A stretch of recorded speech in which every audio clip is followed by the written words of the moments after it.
on-screen problems.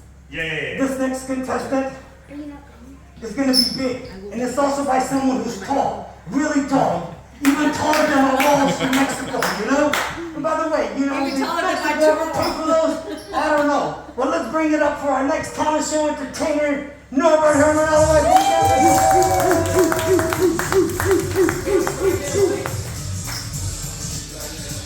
Let's see you. I'll see you. If you want to mind, you get your mic.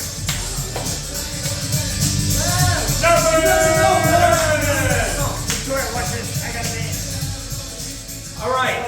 So, I'm not on the 30-second. I'm probably on the 30-minute track because you guys are gonna pick up a little bit of Romanian through my act, right? So for all of you who don't speak it, you're gonna definitely learn a bit. Now, I thought, I was like, what am I gonna share with these kids? Something that's like entertaining, something that can be enlightening, something you can learn from. Well, I thought I'd put it all in one bag. And what really triggered my thought was, I got a little boy, and on a regular schedule, he's gonna be 13, he's 12 now, complains about how hard he has it. Sometimes, sleeping in on Saturday morning, and I'm like, look, go downstairs and fix yourself some breakfast. And he starts whinging about this and about that, how hard he has it. But you know what? You don't even know. I'm gonna tell you something. Old people like me grew up in a different space. And we had recently come to the States. I was about 12 at the time.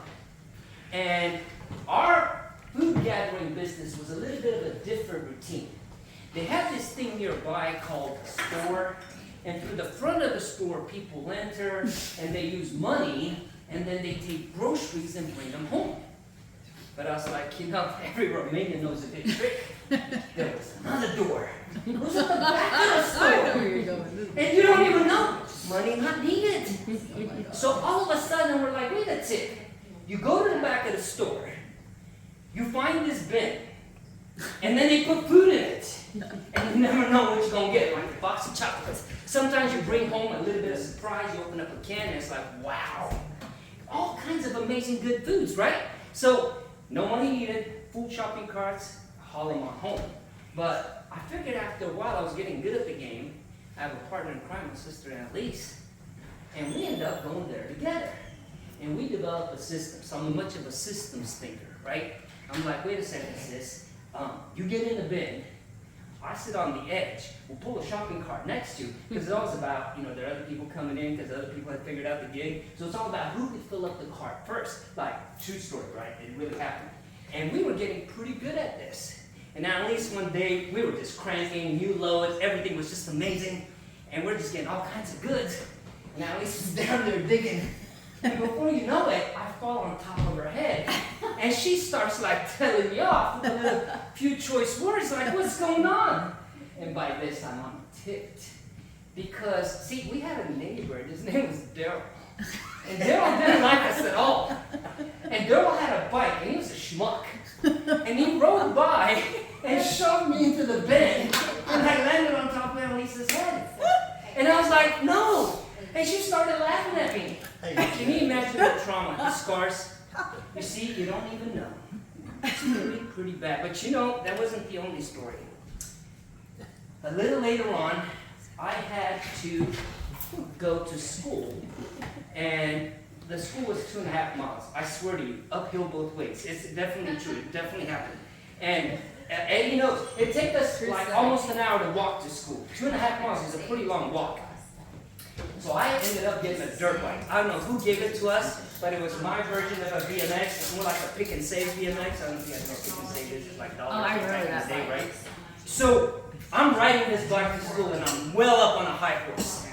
And one day I'm riding the bike home and the tire goes flat. And I go up to Dad, and I'm like, Dad, I need an inner tube or I need a patchet kit. And he just laughs. It's like, that $2.37, we just ended up putting gas in the car. And there's no money left in it. So I'm like, okay, wait a second. I got an idea. I've got MacGyver-like ingenuity, probably a little bit of an Einstein and a Plato, Socrates, all combined mindset. So I end up getting electrical tape, and I wrap up the tire.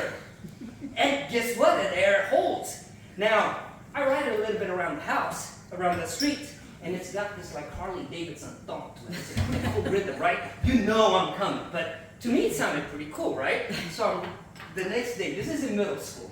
So I go to a middle school of about 1,000 kids. Most of them black, some Hispanic, a few token white extras.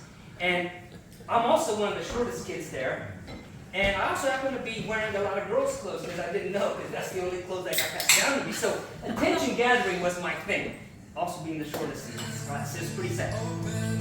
To be continued! To be continued!